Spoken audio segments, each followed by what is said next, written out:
Tinkie, die brawe muis. Onder die grond, in 'n drein, bly daar 'n baie oulike muis. Haar naam is Tinkie. Sy het gebly saam met haar mamma, haar pappa, haar sissies en boeties. Tinkie het 'n baie mooi stem gehad en sy het dit baie geniet om te sing.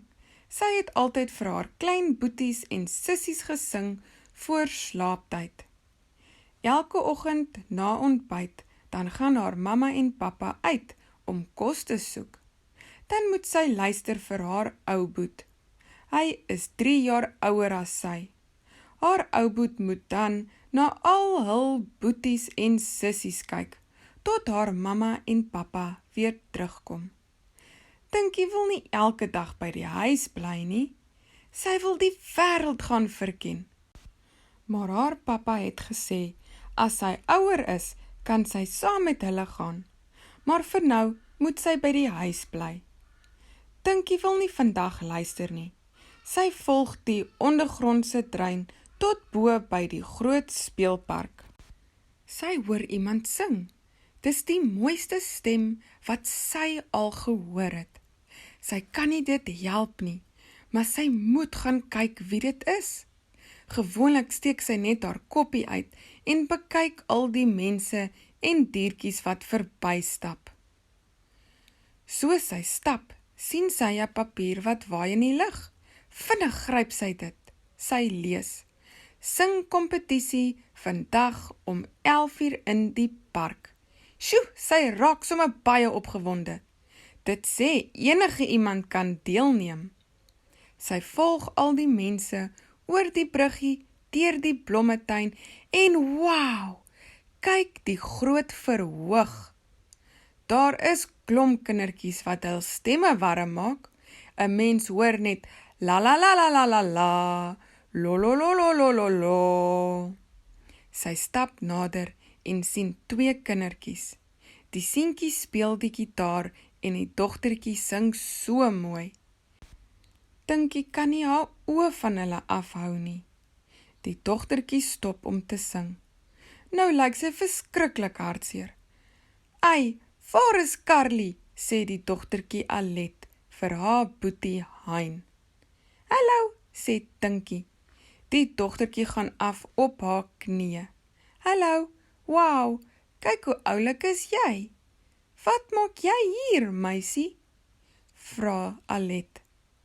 Ek gaan aan die kompetisie deelneem, sê Tinkie. Maar het jy dan al ingeskryf? Vra Alet. Die inskrywings het verlede week al toegemaak.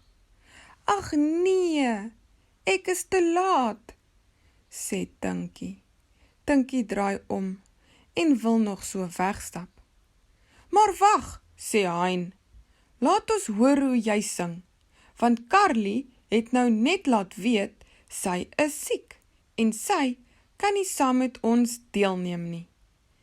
Asseblief, sê Alet. Jy sing pragtig. Jy kan saam met my sing. Ons moet 3 wees, anders kan ons nie meer deelneem in die singkompetisie nie. Ja, natuurlik, sê Tinkie. Nou is Tinkie ekstra opgewonde. Tinkie het 'n uur om al die woorde te leer. Gelukkig is die woorde maklik om te onthou. Hulle sing en sing en sing. Sjoe, die tyd het nou so vinnig verbygegaan. Al die kinders staan opgewonde agter die verhoog. Hulle 3 is 5de in die ry. Alet en Hein se mamma was vinnig huis toe en het vir Tinkie die mooiste rooi rokkie gemaak, terwyl hulle geoefen het. Gelukkig bly hulle naby die speelpark.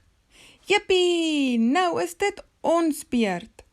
Almal het vir Tinkie gekyk en kon nie glo wat hulle hoor nie. 'n Muis wat kan sing? Toe hulle klaar is, het almal opgestaan en hande begin klap. En natuurlik het hulle 3 eerste plek gewen. Sjoe, Tinkie kon nie haar oë glo nie. Soos die weke aangegaan het, het hulle 3 by klomp plekke opgetree en hulle 3 was ook in die koerant. Toe Tinkie se mamma en pappa van dit hoor, was hulle eers 'n bietjie kwaad. Maar toe hulle sien hoe gelukkig dit vir Tinkie maak, was hulle baie bly dat sy so braaf was om voor al die mense te sing.